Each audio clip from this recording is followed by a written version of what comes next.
का सुनहरा दौर था जुनूबी स्पेन में, जब तुर्कों की हुकूमत थी सल्तनत उस्मानिया। जब आप देखिए वहां पर 1.5 लाख यहूदियों को सल्तनत उस्मानिया में कहा गया कि आओ इज्जत की जिंदगी गुजारो, तुम्हारी मजहब पर कोई पाबंदी नहीं होगी। उस वक्त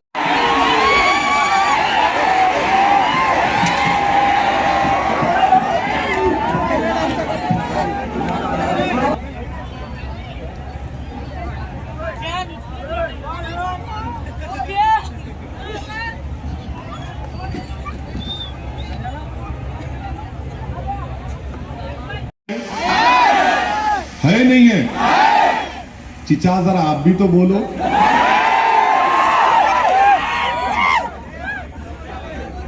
बीजेपी बनाई। ट्रिपल तलाक का कानून कौन बनाए? ट्रिपल तलाक का कानून कौन बनाए? यूएपीए का कानून कौन बनाए? ये मॉब लिंचिंग का जिम्मेदार कौन है? अब बीजेपी में कल तक अंकल थे, कल तक अंकल बीजेपी में थे, मोदी जी को अपना पप्पा बोलते थे। आज जहीराबाद में आके असद भाई, दूल्हे भाई, अरे क्या गुलाटी मास्टर है बाबा तू। अरे बीजेपी में कल तक आप थे, अमित शाह के गले मिलते थे, मोदी जी को झुक के सलाम करते थे, आरएसएस की चड्डी या पैंट पहनकर लट उड़ाते थे।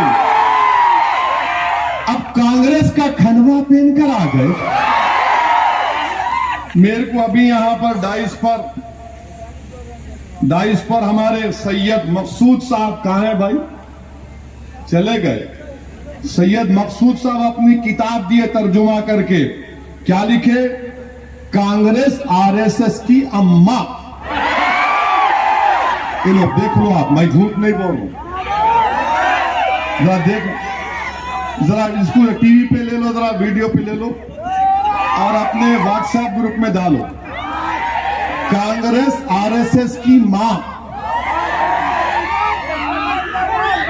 अच्छा, हैरत की बात सुन, हैरत की बात यह है, इन्हों बीजेपी से कांग्रेस में आए। भागा रेड्डी साहब के बेटे बीजेपी में चले गए। उन्हें मनुगुरु से इलेक्शन लड़ा बीजेपी से। क्या नाम उसका? कोई रेड्डी है उन्होंने, हाँ कुछ भी होगा, वहां से लड़ा, बीजेपी से लड़ा मनुगुरु। मैं गलत बोल रहा हूं तो माफ कर देना, होना बोल के बोल रहा हूं। मनुगुरु से लड़े इलेक्शन, मामू से हार गए, तो जैसा वहां हारे कांग्रेस में आ गए। ये कांग्रेस के आजकल वॉशिंग मशीन बनी हुई है। फिर बोलते शेरवानी वाले आ गए। अरे शेरवानी वाले इधर उधर नहीं जाते, एक ही रास्ते पे रहते, सिराते मुस्तकीम पे रहते। ये समझ में नहीं आ रहा मेरे को। वहां पे बीजेपी में थे, अचानक क्या, मेरे को लगता है कि अमित शाह बोले होंगे, प्यारे इधर चले जा, बाजू जा। उधर से आरएसएस बोली होंगी, इधर, अब इधर चले जा। और फिर आप हमारे को ना दिखा रहे, ओ ऐसी है। माने पूरे तेलंगाना के इलेक्शन में खाली ओवैसी ओवैसी ओवैसी ओवैसी चलेगा, और उधर से मोदी अमित शाह के बोलेंगे बेटी बेटी बेटी। अरे कोई तेलंगाना में कोई मुद्दा नहीं है सिवाय बी टीम और ओवैसी के। अमित शाह आते कि बोलते इनके हाथ में स्टेयरिंग, वो उनका कांग्रेस का लीडर है, माशाल्लाह से 50 साल के हो गए भी। उन्होंने बोलते ओवैसी मिलावा है, और ओवैसी आसाम में इलेक्शन लड़ते हैं। अरे राहुल गांधी,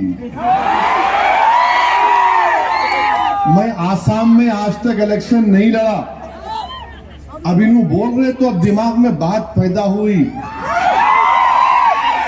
अब तो जाना ही पड़ेगा आसाम। जरा पढ़ के लिख के आओ। अरे ओवैसी जहां लड़ते वहां इनको फायदा हो जाता। अमेठी क्या मेरी रू जाके लड़े थी, तुम हार गए से? अमेठी कैसा हार गए आप, वो नहीं बोलते। 185 लोकसभा सीट पर सिर्फ कांग्रेस बीजेपी का मुकाबला हुआ, माने इजराइल और इजराइल का मुकाबला हुआ। 185, आज से दोनों का नाम क्या रख देंगे? हाँ, इजराइल। तो 185 सीट पर कांग्रेस और बीजेपी का मुकाबला। कितने जीती कांग्रेस? 16। 2019 में चेक कर लो आप, मैं झूठ नहीं बोल रहा। 16 जीता, और इत्तेफाक की बात यह है कि मैं नहीं था दूल्हे भाई वहां पर। 16 जीते। अब वो कैसा हार गए आप? कैसा हार गए बोलो आप? अरे नहीं ओवैसी, अरे बाबू जमहूरियत है, मैं इलेक्शन लड़ूंगा नहीं लड़ूंगा, जहां नहीं लड़ूंगा वहां बोलूंगा मामू का साथ दो, जहां लड़ूंगा बोलूंगा पतंग पिलाओ आसमानों पर। तो अब मालूम जहीराबाद और मुनुगुडू से बात मालूम हो गई कि बीजेपी और कांग्रेस दोनों औले जौले भाइयां हैं। जैसा कि किताब में तर्जुमा किए मकसूद साहब, कांग्रेस आरएसएस की मां, तो ये वो है। अरे अजीब बात है, आप जिंदगी गुजार दिए आरएसएस में, बीजेपी में, और आप यहां पे आ गए पैराशूट से उतर के वखाराबाद से यहां आ गए।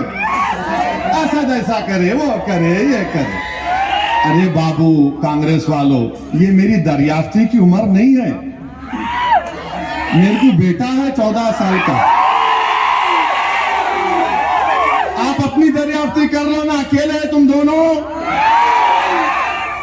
दोनों अकेले हो, कुछ तो कर लो। मैं आपसे वादा करके जा रहा हूं कि जो आपके काम ज़ेरे तकमील है, इंशाअल्लाह ताला उन पूरे कामों को मैं करवाऊंगा मेरी जिम्मेदारी पर, और इलेक्शन में कामयाबी मिलेगी मामू को। मुझे यकीन है कि मामू तीसरी मर्तबा वजीर आला बनेंगे, और इंशाअल्लाह ताला हम कांग्रेस, ये मकसूद साहब लिखे, तुम भी सोच रहे होंगे क्यों लाके दिया इसको, मैं किताब ये मैं बैठ के दुआ करके सोच रहा था अल्लाह क्या बोलूं, अचानक उन्हें लाके दी। मैंने ओ ये तो गुलाब जामुन है ये तो। खैर मेरे अजीज दोस्तों और बुजुर्गों, यहाँ पर हमारे सदर साहब ने डीएड उर्दू मीडियम कॉलेज के लिए कहा, मुझे यकीन है कि इंशाअल्लाह ताला वो जरूर बनेगा। बहुत से बल्दी मसाइल हैं, इंशाअल्लाह ताला उसको जरूर हल किया जाएगा। बीजेपी तेलंगाना में एक ही चीज चाहती है कि यहां पर कोएलिशन गवर्नमेंट बने, वो मत होने दो आप। वोट डालना आपका इख्तियार है, मगर कभी कोएलिशन बनने मत दो। आप मामू को ताकत के साथ कामयाब करिए, और मैं आपसे वादा कर रहा हूं कि मैं मामू को यहां लेके आता हूं,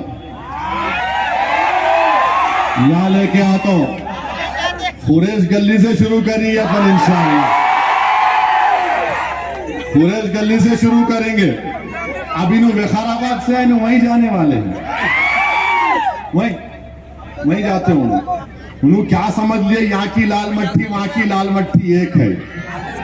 तो वखाराबाद से बीजेपी से यहाँ पे आए, यहाँ की आवाम बाशऊर है, बाखबर है, और मुझे अफसोस इस बात का हो रहा है कि जो शख्स दुनिया में नहीं है फरीद साहब को भी ऐल फैल बोल रहे। अरे कम से कम मरने वाले को तो मत बोलो ऐसा। वो फरीद कुछ भी चाहूंगा मगर जहीराबाद का नुमाइंदा था। वो फरीद कुछ भी चाहूंगा मगर उसके दिल में धड़कता हुआ दिल था। फरीद के मुंह में जबान नहीं थी मगर फरीद तड़पने वाला था। एक दूसरी पार्टी में थे फरीद, मगर मैं मेरे साथ एमएलए भी थे, मैं इज्जत करता हूं। देखो आप कितनी गंदगी है, क्या जो दुनिया में नहीं है आप उसको तो गाली दे रहे हैं।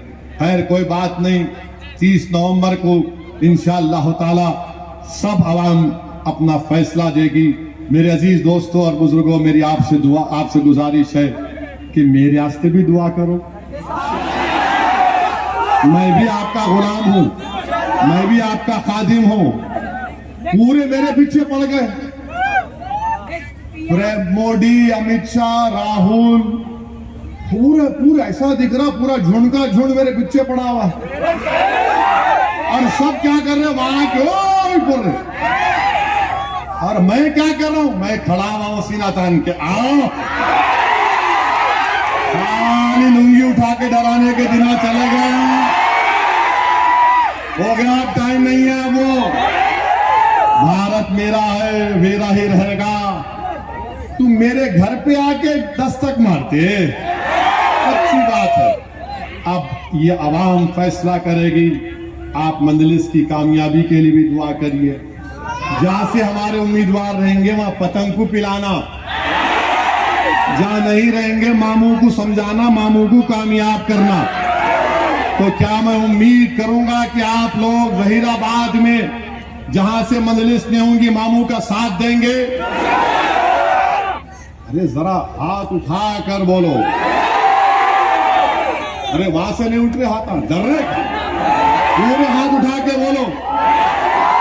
पूरे जहीराबाद में सिर्फ इंशाअल्लाह ताला ना कोई आरएसएस, ना कोई कांग्रेस, ना कोई बीजेपी।